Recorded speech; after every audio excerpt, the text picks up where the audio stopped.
BCC knowledge hub में एक बार फिर से आपका स्वागत है। आज हम पढ़ने जा रहे हैं कार्बन और उसके यौगिक के बारे में, यानी कि कार्बन एंड देयर कंपाउंड्स। तो ये हमारा यहाँ पे हम पहुँच चुके हैं, अध्याय 1, 2, 3 ख़त्म कर चुके हैं हम, और अध्याय 4 की तरफ हम अब बढ़ने जा रहे हैं, कार्बन और उसके यौगिक। कार्बन और उसके यौगिक नाम आप सुने ही होंगे कि कार्बन एक बहुत ही कॉमन जो है वो नाम है। ये हम हमेशा सुनते आते हैं कि हर चीज़ ये कार्बन की बनी है। कोई प्रोडक्ट हम यूज़ कर रहे हैं, हम बोलते हैं कार्बन का बना हुआ है। और कार्बन एक बहुत ही कह सकते हैं कि कॉमन वर्ड है जो हम हमेशा अपने दैनिक जीवन में यूज़ करते रहते हैं। आज हम पढ़ने जा रहे हैं कि केमिस्ट्री में ये कार्बन का क्या काम है। केमिस्ट्री से जानेंगे कि कार्बन कैसे होती है, कार्बन कैसे दिखती है, इसका स्ट्रक्चर कैसे होता है, इससे कौन कौन से कंपाउंड बनते हैं और बहुत कुछ। तो तैयार हो जाइए जानने के लिए कार्बन के बारे में, जिसे आप अपने घरों में इस्तेमाल भी करते हैं। कार्बन से बने यौगिक के जो बहुत सारे पदार्थ हैं, वो भी हम बहुत सारे पदार्थ को हम इस्तेमाल करते हैं। बस हमको पता नहीं होता है कि ये कार्बन के हैं, या पता भी होता है तो हम नहीं जानते कि वो दिखते कैसे हैं या उनका केमिकल स्ट्रक्चर वगैरह क्या है। तो आज हम जानने की कोशिश करते हैं कार्बन के बारे में और इसकी फैमिली के बारे में। तो देखिए, पिछले अध्याय में आपने ये पढ़ा हुआ है कि यौगिकों का अध्ययन किया हुआ है कि हमारे लिए यौगिक कितने महत्वपूर्ण हैं, ये हमारे लिए कितना इम्पोर्टेंस रखते हैं। तो चलिए शुरू करते हैं। यहाँ पे देखिए क्रियाकलाप लिखा हुआ है 4.1। इसको आप अपने घरों में कर सकते हैं, इसकी प्रैक्टिस। इसमें आपको कुछ जो है वस्तुएं दी गई हैं, वस्तुओं की एक श्रेणी बनाना है, इकट्ठा करना है और उनको धातुओं से बनी वस्तुओं में, धातुओं से बनी जो वस्तुएं हैं उसको इस श्रेणी में आपको रख देना है। उसके बाद जो कांच या मिट्टी से बनी वस्तु है तो इस श्रेणी में रख देना है। तो आप देखेंगे कि जो अन्य श्रेणी है यहाँ पे, इस अन्य श्रेणी में ज़्यादातर वस्तुएं ऐसी आएंगी जो कि कार्बन से बनी हुई होंगी। तो आप देखेंगे कि आप अपने दैनिक जीवन में जो इस्तेमाल करते हैं चीज़, जैसे कि भोजन खा रहे हैं आप, कपड़े हैं, दवाएं हैं, पुस्तकें और बहुत सारी ऐसी चीज़ें हैं जिसमें कि कार्बन उपस्थित होता है। क्या आपको पता है कि आप गाड़ियों में जो पेट्रोल डालते हैं वो पेट्रोल भी कार्बन का ही एक स्वरूप है, कार्बन का ही एक प्रकार है। क्या आपको पता है आपके घर में जो कोयला आता है वो भी कार्बन है। क्या आपको पता है कि जो आपके पेंसिल में जो ग्रेफाइट होती है, जो कि आप लिखने के काम में लाते हैं, वो भी कार्बन है। और क्या आपको ये भी पता है कि जो आप डायमंड यानी हीरा जिसको आप कहते हैं कि बहुत महंगी वस्तु है, वो भी एक कार्बन है। अब आप सोच रहे होंगे कि एक कार्बन तो ऐसा हो गया कि वो कोयला हो गया जिसको घरों में ला के आप जला देते हैं, और दूसरा कार्बन हो गया हीरा, जो कि हम इतना हमारे लिए इम्पोर्टेंट है और इतना महंगा है। तो आज हम इस चैप्टर में ये सारी चीज़ें जानेंगे कि ऐसा क्यों है कि कोयला इतना सस्ता है, ऐसा क्यों है कि हीरा इतना महंगा है, और बहुत सी चीज़ जानने की कोशिश करेंगे। अब देखिए यहाँ पे एक पॉइंट लिखा हुआ है, कार्बन का आबंधन और सहसंयोजी आबंध। आबंधन का मतलब क्या होता है? Chemical bonds. और कार्बन का जो सहसंयोजी आबंध हो गया है, यानी कि कोवैलेंट बॉन्ड। अब हम यहाँ पे थोड़ा सा पीछे जो हमने अध्ययन किया है उसकी बात भी करेंगे कि हमने अभी पढ़ा था आयनिक कंपाउंड्स के बारे में, कि जो आयनिक कंपाउंड होते हैं ये बहुत ही ज़्यादा स्टेबल होते हैं, इनका क्वथनांक गलनांक बहुत ज़्यादा होता है, बहुत हाई टेम्परेचर पे ही ये गलते हैं, या बहुत हाई टेम्परेचर पे ही ये वाष्पित होते हैं, या कह सकते हैं कि क्वथन इनका होता है। अगर आप बात करेंगे कार्बन और उससे बने यौगिकों की, तो इनका क्वथनांक गलनांक जो आयनिक यौगिक होते हैं उनकी अपेक्षा में कम होता है। और साथ साथ जो है, जो कि कार्बन से बने यौगिक हैं या कार्बन है, ये विद्युत का कुचालक होता है, या अगर किसी किसी कंडीशन में विद्युत का सुचालक भी है तो ये बहुत अच्छी जो है वो विद्युत की सुचालकता का गुण प्रदर्शित नहीं करता है। जैसे कि यहाँ पे देखिए लिखा हुआ है एसिटिक एसिड। एसिटिक एसिड का गलनांक आप देख सकते हैं कितना 290 केल्विन, और क्वथनांक 391 के है। के से होगा केल्विन बोलते हैं, ये भी टेम्परेचर का एक मात्रक है, मानक है। क्लोरोफॉर्म आप देख लीजिए, एथेनॉल देख लीजिए, मीथेन देख लीजिए, और इस श्रेणी को, इस टेबल को आप पिछले अध्याय में पढ़ी गई श्रेणी से मिलान कर सकते हैं, जिसमें कि हमने आयनिक कंपाउंड की प्रॉपर्टीज़ वाली टेबल देखी थी। तो आपको खुद समझ में आ जाएगा कि जो कार्बन से बने यौगिक हैं इनका टेम्परेचर काफ़ी कम है, यानी गलनांक और क्वथनांक काफ़ी कम है। तो एक बात हम समझ गए कि जो आयनिक कंपाउंड होते हैं उनका ज़्यादा होता है और जो कार्बन या उससे बने यौगिक हैं उसका कम होता है। और साथ साथ हमने ये भी कहा कि जो सुचालकता है विद्युत की वो भी कम होती है, बट कोई कहीं ऐसा है जैसे कि ग्रेफाइट है वो विद्युत का सुचालक होता है, बट ज़्यादातर यौगिक जो है वो कार्बन से जो बने हैं वो विद्युत के क्या हैं, कुचालक होते हैं। अब यहाँ पे हम बात करेंगे थोड़ा इलेक्ट्रॉन संरचना की, यानी कि जो इसकी परमाणुविक प्रकृति है उसकी बात करेंगे। और मैंने आपको बहुत बेसिक स्ट्रक्चर बताया भी था, समझाया भी था जब मैं आपको पिछले अध्याय में बता रहा था किस प्रकार से प्रोटॉन, न्यूट्रॉन, इलेक्ट्रॉन किसी कोश में रहते हैं और इलेक्ट्रॉन जो है वो नाभिक का चक्कर लगाते हैं। फिर भी एक बार हम यहाँ से फिर से समझने की कोशिश करेंगे कि हमारा जो कार्बन है, कार्बन का परमाणु संख्या कितना होता है। यहाँ पे देखिए लिखा हुआ जो कार्बन है उसका परमाणु संख्या होता है 6। तो ये 6 परमाणु संख्या का क्या मतलब हो गया? अगर आपने पिछले लेसन्स मेरे देखे हैं तो आप समझ जाएंगे कि 6 परमाणु संख्या का मतलब हो गया इस जो मान लीजिए कि कार्बन का, ये हमारे कार्बन का ही एटम है, ठीक है, ऐसा मान लेते हैं कि ये एटम कार्बन का बना हुआ है। एक एटम मतलब एक परमाणु की मैं बात कर रहा हूँ। इसके बीच में यहाँ पे आपको न्यूक्लियस मिल जाएगा और न्यूक्लियस के चारों तरफ इलेक्ट्रॉन जो है वो चक्कर लगा रहे होंगे। 6 का मतलब हो गया कि ये 2+4 हम समझ लें। जैसा कि मैंने आपको बताया था कि इलेक्ट्रॉन, जो भी इलेक्ट्रॉन होते हैं उनकी जो कह सकते हैं कि जो अवस्था होती है, जो स्टेबल होती है, जो अस्थायी अवस्था होती है वो हमेशा 2 से स्टार्ट होती है, 2 होती है, 8 होती है, 18 होती है, 32 होती है, ऐसी मैंने आपको बताया था, इस तरह से होती है। फिर से यहाँ पे देखते हैं कि कार्बन की बात करेंगे तो 2 आप पहले लेंगे, यहाँ आपने 2 ले लिया। अब 8 पॉसिबल नहीं है क्योंकि इस पास और इलेक्ट्रॉन्स नहीं है, तो हम 4 बचे, ठीक है, तो हमने 2 यहाँ पे लिख दिया। अब जो 4 बचे हमने यहाँ पे कहीं लिख दिया। देखिए ये जो है वो कोश है, मतलब ये कक्षाएं हैं जिसमें इलेक्ट्रॉन ये चक्कर लगाते हैं। तो 2 इलेक्ट्रॉन यहाँ पे हमेशा रहेगा और 4 इलेक्ट्रॉन यहाँ पे हमेशा रहेगा। बीच में न्यूक्लियस रहेगा, न्यूक्लियस में न्यूट्रॉन भी होंगे और न्यूक्लियस में प्रोटॉन भी होंगे।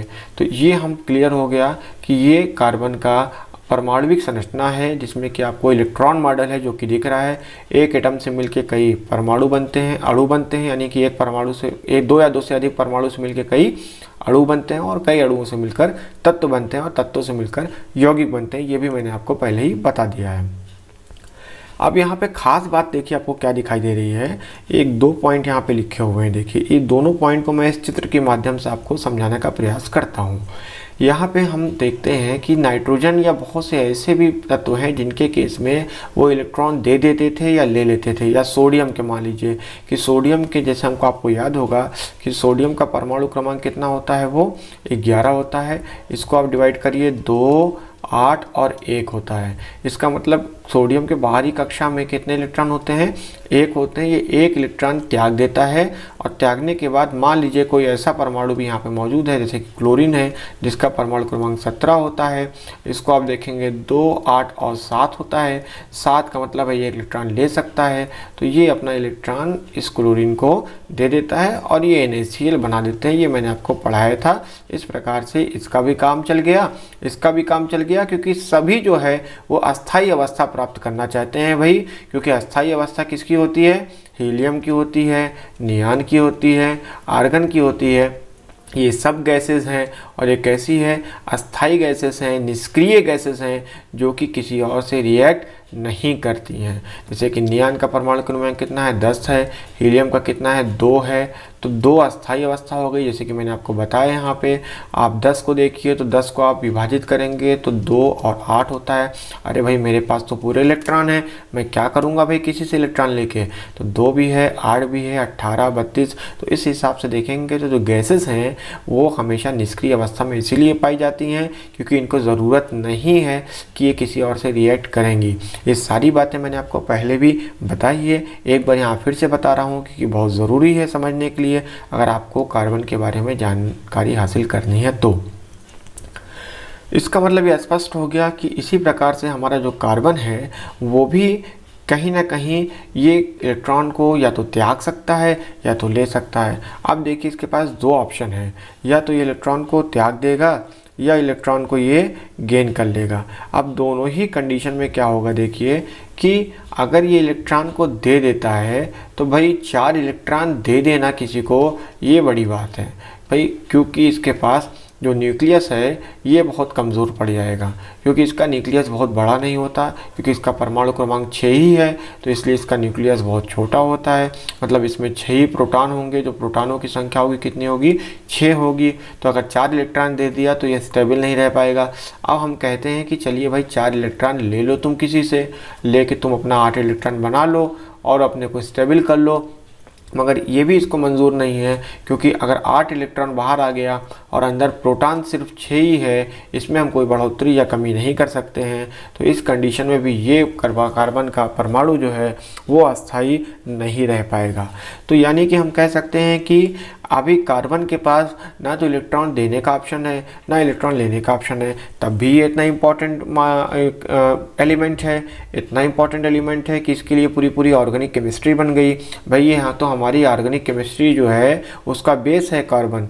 तो इस हिसाब से देखा जाए तो कुछ तो इसके अंदर अच्छाई है, तभी इसको इतनी प्रेफरेंस दी जा रही है। कुछ तो इसके अंदर अच्छाई है जिसको हम इतना इस्तेमाल कर रहे हैं और इसके लिए इतनी बड़ी केमिस्ट्री में इसकी एक ख़ास अपनी जगह है। तो वो अच्छाई मैं आपको यहाँ पे बताता हूँ कि कार्बन क्या करता है कि कार्बन समझौता कर लेता है और समझौता करके किसी दूसरे यौगिक के साथ जुड़ने की क्षमता रखता है, किसी दूसरे कह सकते हैं कि तत्व के साथ जुड़ने की क्षमता रखता है। अब उसको मैं आपको यहाँ पे आगे चल के जल्दी ही समझाऊंगा और आप समझ जाएंगे कि मैं क्या कहने की कोशिश कर रहा हूँ।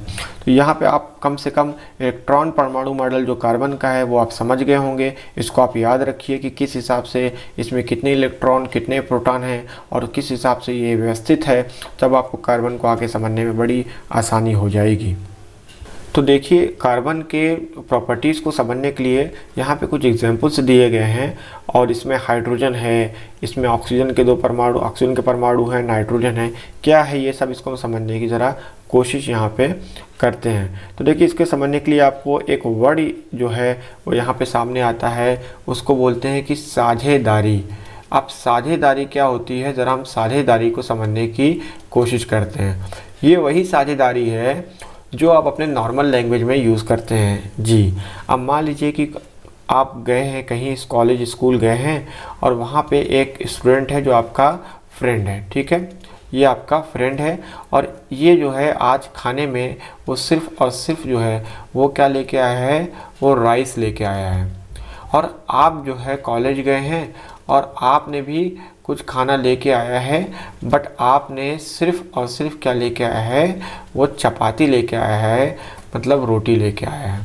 तो आप सिर्फ चपाती लाए हैं, उसने क्या लाया है, राइस लाया है। अब हो सकता है ऐसी कंडीशन है कि भाई आपके इस वाले फ्रेंड को वो राइस खाने का मन है बट चपाती भी खाना चाहता है, और आपको भी राइस खाने का मन है और चपाती भी खाना चाहते हैं। चपाती तो आप लेके आए बट राइस भी आपको खाने का मन है। अब होगा क्या कि आप सोच रहे हैं कि अब मैं क्या करूं, चपाती तो मेरे पास काफ़ी है, चाहूँ तो मैं शेयर भी कर सकता हूँ, 2-3 जो भी आप लेके आए हैं आप खा भी सकते हैं और शेयरिंग के लिए भी आपके पास चपाती बची हुई है कि आप दे के भी खा सकते हैं, बट राइस मिल जाए साथ में तो और अच्छा है। सेम जो है आपका फ्रेंड भी यही सोच रहा है कि मुझे चपाती भी मिल जाए, राइस तो मेरे पास है काफ़ी खाने के लिए, मैनेज करके मैं खा लूँगा तो पेट तो भर ही जाएगा। तो अभी होगा क्या कि इसने आपको ऑफ़र कर दिया कि फ्रेंड लो तुम मेरे से थोड़ा राइस ले लो, हाफ़ राइस मेरे से ले लो, और इसने बोल दिया कि ठीक है आप मेरा एक काम करो, आप हाफ़ चपाती मेरे से ले लो। समझ गए ना आप। तो यहाँ पे इसके पास पूरी राइस थी, इसके पास पूरी चपाती थी, तो हाफ़ आपने शेयर कर दिया। फुल तो इसका भी हो गया क्योंकि इसने हाफ़ राइस लिया और हाफ़ चपाती लिया, तो ये हो गया कितना, पूरा एक कंप्लीट मतलब इसका भोजन हो गया।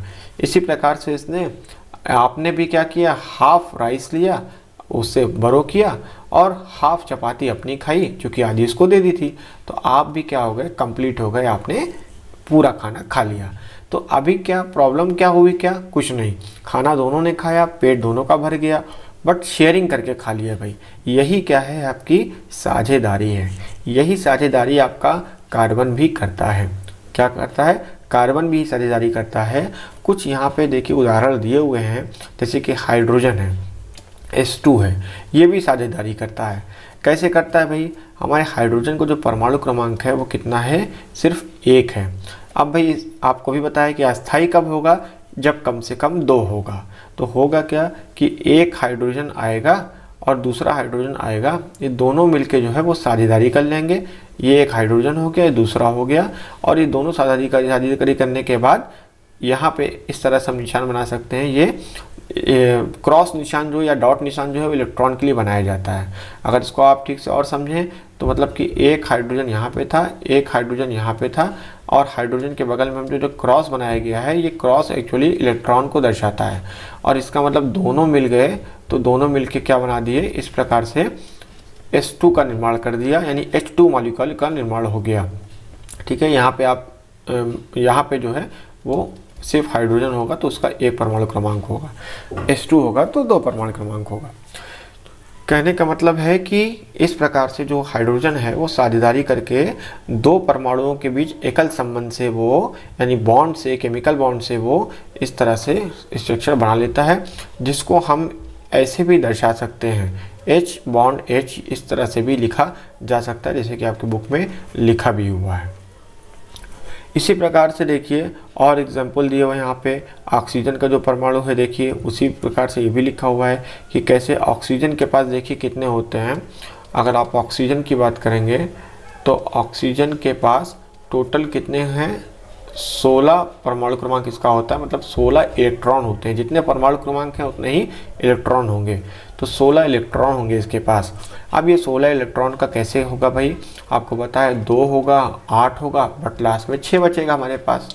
तो जो 6 बच रहा है, इस 6 में सभी क्या कर सकता है, साझेदारी कर लेता है। तो यहाँ पे देखेंगे कि एक ऑक्सीजन को अगर आप देखेंगे इस प्रकार से, ये ऑक्सीजन का परमाणु है, तो यहाँ पे जो हम सिर्फ बाहरी कोश में जो इलेक्ट्रॉन है उसी को लिखते हैं। देखिए हम 2 को नहीं लिखेंगे, हम 8 को नहीं लिखेंगे। जो नियम है यहाँ पे बनाने का, ये मॉडल बनाने का जो नियम है वो इसी प्रकार से है कि आप जो आखिरी कक्षा में इलेक्ट्रॉन है जो कि 6 है, इसी को लिखेंगे। यहाँ पे 6 इलेक्ट्रॉन हम क्रॉस से बना देते हैं, 2 2 4 और 2 और बन गए, ये 6 हो गए। चलिए अब बात करते हैं दूसरे ऑक्सीजन के परमाणु की। इसके पास 1 2 3 4 और 5 6। मैंने अभी आपको उदाहरण दिया कि कैसे राइस और चपाती शेयर करके खाया जा सकता है। इनके पास भी देखिए पूरा कंप्लीट नहीं, इनके पास पूरा कंप्लीट नहीं। दोनों बोल रहे कि हमारे पास 6 है, तुम्हारे पास भी 6 है। अब भाई हमको 8 मिल जाए, तुमको 8 मिल जाए तो ठीक हो जाए, तुम भी कंप्लीट हम भी कंप्लीट। चलो भाई तुम हमको दे दो इलेक्ट्रॉन, नहीं मैं नहीं दे सकता क्योंकि मेरे तो कम हो जाएंगे। मैंने 2 दिया, तुम्हारे पास तो 8 हो जाएंगे, बट मेरे पास तो 4 हो जाएंगे ना। चलो भाई मुझे दे दो। अरे भाई तो मेरे पास ही होगा कि मेरे पास कम हो जाएंगे। तो कहने का मतलब ये है कि अब यहाँ पे होगा साझेदारी। साझेदारी अब कैसे होगी कि दोनों आ जाएंगे क्लोज, तुम भी आ जाओ, ठीक है, मैं भी आ जाता हूँ, हम थोड़ा पास में बैठते हैं, इलेक्ट्रॉन की जो भरपाई है हम दोनों साथ में मिलकर कर लेंगे। ये दोनों ऑक्सीजन हो गए। यहाँ पे देखिए 1 2 3 4, तो पहले से कितने इलेक्ट्रॉन, 2 इसने साझेदारी में दे दिया पहले वाले ने, और 2 दूसरे वाले ने साझेदारी में दे दिया, ये पहला वाला दूसरा वाला। अब 2 2 दे दिया तो कितने बचे, 1 2 3 4 बचे। इसके पास 1 2 3 4 बचे। अब काउंट कर लो भाई, 1 2 3 4 और ये 4 पूरा मिला लो, 8 हो गए। इसके काउंट करो 1 2 3 4। अब ये वाला तो दोनों के लिए है ना, बीच में जो रखा गया है वो दोनों के लिए है, तो दोनों का काम उससे चल रहा है। तो अब ये हो गई साझेदारी। तो इसी प्रकार से साझेदारी का कॉन्सेप्ट जो है वो कार्बन में भी लागू होता है। यहाँ पे एक आध एग्जाम्पल और दिया हुआ है, देखिए वो भी आप देख सकते हैं। नाइट्रोजन का एग्जाम्पल दिया हुआ है, किस प्रकार से नाइट्रोजन के परमाणु साझेदारी करते हैं। आपको यहाँ एक चीज़ मैं बता दूं कि साझेदारी में कभी भी देखिए अगर एक इलेक्ट्रॉन की साझेदारी की गई है तो देखिए यहाँ पे एक बॉन्ड आता है। जैसे कि हाइड्रोजन के केस में एक हाइड्रोजन है, दूसरे से जुड़ा है एक इलेक्ट्रॉन की साझेदारी से, एक इसने दिया है एक इसने दिया है, तो एक बॉन्ड आता है, इसको बोलते हैं बॉन्ड, केमिकल बॉन्ड। और उसके बाद जो है अगर हम बात करेंगे ऑक्सीजन की, तो ऑक्सीजन के केस में हम इस तरह लिखते हैं, ये 2 क्यों लगाया है क्योंकि यहाँ पे 4 इलेक्ट्रॉन की साझेदारी हुई है। तो एक बॉन्ड जो होता है, यानी एक ये कह सकते हैं आप इसको, एक जो ये डंडा होता है, ये एक यहाँ पे इलेक्ट्रॉन रखा है, एक यहाँ पे रखा है, ऐसे समझ लीजिए। और जो यहाँ पे हमारे पास 2 डंडे दिख रहे हैं, यानी 2 लाइन दिख रही है आपको, एक यहाँ 2 इलेक्ट्रॉन हो गए, एक यहाँ 4 हो गए। तो ये इस तरह से 4 इलेक्ट्रॉन दिखा रहे हैं, जैसे कि ऑक्सीजन में आपने देखा। तीसरा नियम है कि इसमें कि नाइट्रोजन है, इसमें 3 बॉन्ड लगाए जाते हैं। 3 बॉन्ड का मतलब क्या होता है कि इसमें 6 इलेक्ट्रॉन इन्वॉल्व हैं। तो एक जो बॉन्ड होता है, एक बॉन्ड के एक टिप पे एक इलेक्ट्रॉन, यहाँ पे एक एक, यहाँ पे एक एक और यहाँ पे एक एक, कितने हो गए? 6 इलेक्ट्रॉन हो गए, इसलिए 3 बॉन्ड लगाते हैं। तो साझेदारी में हमेशा ध्यान रखेंगे, अगर एक एक इलेक्ट्रॉन शामिल है तो एक बॉन्ड, दो दो शामिल है तो 2 बॉन्ड, तीन तीन शामिल है तो 3 बॉन्ड। मगर याद रखेंगे ये तभी नियम ऐसे लागू होंगे जब दोनों तरफ से बराबर इलेक्ट्रॉन साझे किए जा रहे हैं। ऐसा नहीं होगा कि ऑक्सीजन ने 2 दिया, इसने 3 दे दिया तो इसी हिसाब से बॉन्ड बनेंगे, तब नियम चेंज हो जाते हैं। वो आगे आपके सिलेबस में होगा, तब आपको बताया जाएगा। आगे बढ़ते हैं, हम देखते हैं कि अमोनिया का एक सूत्र दिया हुआ, उस सूत्र आपको बनाना है NH3 का। क्या आप बना सकते हैं? तो आसान है। देखिए नाइट्रोजन है आपका, नाइट्रोजन बीच में आ गया। नाइट्रोजन का परमाणु क्रमांक देखिए होता है कितना? 7। तो 7 नाइट्रोजन का परमाणु क्रमांक है। अब आप समझ गए होंगे 2 और कितना हो सकता है? 5 हो सकता है। तो 5 का मतलब ये हो गया कि भाई इसको 3 साझेदारी की ज़रूरत है, तब जाके ये 5 से 8 बन पाएगा। तो ये 2 तो फाइनल हो गया, बट 5 के साथ कोई चीज़ तो साझेदारी में 3 होना चाहिए, तभी ये पूरा मिला के 8 बनेगा। तो नाइट्रोजन आ जाता है बीच में। उसके बाद इससे 3 जो है लगे हुए हैं। अगर आप NH3 की बात कर रहे हैं, यानी अमोनिया की बात कर रहे हैं, तो अमोनिया में केस में एक हाइड्रोजन यहाँ जाएगा, एक हाइड्रोजन यहाँ आ जाएगा, एक हाइड्रोजन यहाँ आ जाएगा। हाइड्रोजन बोलेगा लो भाई मेरे पास तो एक ही इलेक्ट्रॉन है, हम यहाँ रख दे रहे हैं सामने तुम्हारे। ये भी बोलेगा कि मैं भी रख दे रहा हूँ यहाँ पे सामने, और ये भी बोलेगा मैं भी रख दिया यहाँ पे अपना इलेक्ट्रॉन सामने। अब नाइट्रोजन बोलेगा ठीक है, मेरे पास मैं 3 शेयर करता हूँ अपने इलेक्ट्रॉन, एक मैं ये ले लो, एक यहाँ ले लो और एक यहाँ ले लो। अब नाइट्रोजन का पास बचा कितने हैं आपके पास देने के बाद? बाहरी कोश की बात कर रहे हैं, ठीक है। बाहरी कोश में 3 दे दिया तो कितने बचे? 2 बचे। यहाँ पे 2 इसके पास है। अब पूरा काउंट करिए आप, 2 यहाँ पे हो गए, 2 2 4 2 6 और ये 2 बचे 8। नाइट्रोजन का काम हो गया, इसके इलेक्ट्रॉन पूरे। हाइड्रोजन के लिए देखिए, एक इसने यहाँ पे रखा खुद का इलेक्ट्रॉन, एक साझेदारी से मिल गया नाइट्रोजन से, तो ये कितने हो गए? 2 इसके भी हो गए और 2 इसके भी हो गए, 2 इसके भी हो गए। इस प्रकार से साझेदारी हो जाती है। अब देखेंगे यहाँ पे कि एक और यौगिक लिखा हुआ है, ये हमारा कार्बन का यौगिक है। तो कार्बन भी इसी प्रकार से साझेदारी करता है। जैसे कि यहाँ पे उदाहरण के तौर पे लिखा हुआ है CH4, आपको दिख रहा होगा किस प्रकार से कार्बन जो है वो बीच में है और कार्बन ने साझेदारी किया है 4 इलेक्ट्रॉनों की। 1 2 3 4 तत्व इससे, यानी 4 हाइड्रोजन इससे जुड़ गए हैं। तो इस प्रकार से ये भी कार्बन जो है वो बंध बनाता है। इस प्रकार के बंध जितने भी मैंने आपको पढ़ाए अभी तक, इसको हम कहते हैं कोवैलेंट बॉन्ड या कहते हैं सहसंयोजी बंध। इस बंध को हम नाम देते हैं कोवैलेंट बॉन्ड बोलते हैं या सहसंयोजी बंध बोलते हैं। दोनों ही नाम दिया जाता है, जिसमें कि 2 तत्व आपस में सामने आकर अपने अपने इलेक्ट्रॉनों का संयोजन करते हैं और समझौता करते हैं। तो ये सहसंयोजी बंध हो गया। इस प्रकार से यहाँ पे मीथेन का एग्जाम्पल आपके सामने है, ये आपने देख लिया है। और एक चीज़ और ध्यान देंगे कि कार्बन को क्यों इतना खास माना गया है, क्योंकि कार्बन की संयोजकता 4 होती है। तो ये काफ़ी अच्छी संयोजकता है, बट और बहुत से यौगिक तत्व हैं जो कि संयोजकता दिखाते तो हैं, जैसे कि सिलिकॉन भी है। सिलिकॉन भी संयोजकता दिखाता है, बट सिलिकॉन ज़्यादा स्टेबल नहीं होता है, ठीक है। बट कार्बन की बात करेंगे तो इन तत्वों की अपेक्षा कार्बन के जो भी यौगिक बनते हैं वो यौगिक बहुत अच्छी स्टेबिलिटी शो करते हैं इन यौगिकों की अपेक्षा। तो इस प्रकार से कार्बन अपनी संरचना शो करता है। अब बात करेंगे, देखिए हीरा की संरचना, ग्रेफाइट की संरचना और एक और जो है फ्लोरीन नाम का होता है संरचना, जिसको कि फ्लोरीन भी इसी प्रकार के परमाणु संरचना कार्बन से ही बना होता है और इन तीनों की संरचनाएं काफ़ी अलग होती हैं। तो अगर आप देखेंगे ग्रेफाइट को देखेंगे तो ये एक ही जो है तल में इस प्रकार से देखिए होता है कि एक ही तल पर होता है और इसलिए इसकी संरचना काफ़ी अलग हो जाती है, यानी भौतिक गुणधर्म कह सकते हैं अलग हो जाता है। और हीरा को देखेंगे तो हीरा इस प्रकार से जो अरेंज होता है। तो कार्बन जो होता है, ग्रेफाइट या हीरा दोनों में ही सिर्फ कार्बन होता है। कार्बन की एक खास बात और है कि कार्बन जो है खुद से ही वो श्रृंखला बना लेते हैं, एक दूसरे से जुड़ते हुए बहुत लंबी चेन बना लेते हैं। तो कार्बन यहाँ पे हीरे के तो आप बात करेंगे तो हीरा का स्ट्रक्चर इस प्रकार से सेट है कि वो हीरा अपनी अलग भौतिक गुणधर्म वो शो करने लगता है, बट जब और ग्रेफाइट जो होता है वो अलग भौतिक गुणधर्म शो करता है, प्रदर्शित करता है। उसकी वजह यही है क्योंकि इनका जो अरेंजमेंट है, जो बॉन्ड्स हैं, उसमें थोड़ा डिफरेंस होता है। मगर अगर आप रासायनिक गुणधर्म की बात करेंगे तो चाहे ग्रेफाइट हो चाहे हीरा हो, उनका रासायनिक गुणधर्म एक ही होता है, सिर्फ और सिर्फ भौतिक गुणधर्म में ही अंतर होता है। अब देखिए ग्रेफाइट की बात करिए तो चिकना होता है, फिसलनशील होता है, यहाँ पे जैसा कि लिखा हुआ है।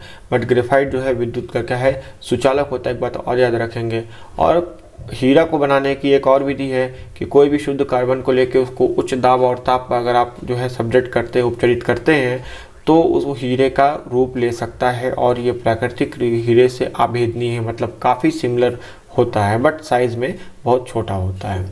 और फुलेरिन कार्बन जो होता है ये भी कार्बन का एक अपरूप है, एक टाइप है। और ये C60 की पहचान की गई थी। और इनको नाम फुलेरिन क्यों दिया गया, क्योंकि एक आर्किटेक्ट थे बकमिस्टर फुलर, वो उन्होंने डिज़ाइन किया था, एक जियोडेसिक गुंबद है उसको डिज़ाइन किया था और उसके नाम पे इसका नाम फुलेरिन रखा गया है। तो कार्बन की देखिए सर्वतोमुखी प्रकृति होती है, एक ये बड़ा कॉन्सेप्ट है। यहाँ पे कुछ प्रश्न दिए गए हैं, उसको तो आप देख सकते हैं, बहुत बेसिक है जो मैंने पढ़ा है, अभी उसके आधार पे ही उसको आप देख लीजिएगा। कार्बन की देखिए सर्वतोमुखी प्रकृति क्या होती है, हम उसके बारे में समझने की कोशिश करेंगे अगले लेक्चर में। तब तक के लिए आप जितना मैंने बेसिक्स आपको बताया, ये बेसिक पढ़िए क्योंकि ये बेसिक बहुत इंपॉर्टेंट है। इसको आप जब समझ जाएंगे तभी आप कार्बन की सर्वतोमुखी प्रकृति समझने में आपको काफ़ी आसानी होगी। तब तक के लिए पढ़ते रहिए। धन्यवाद।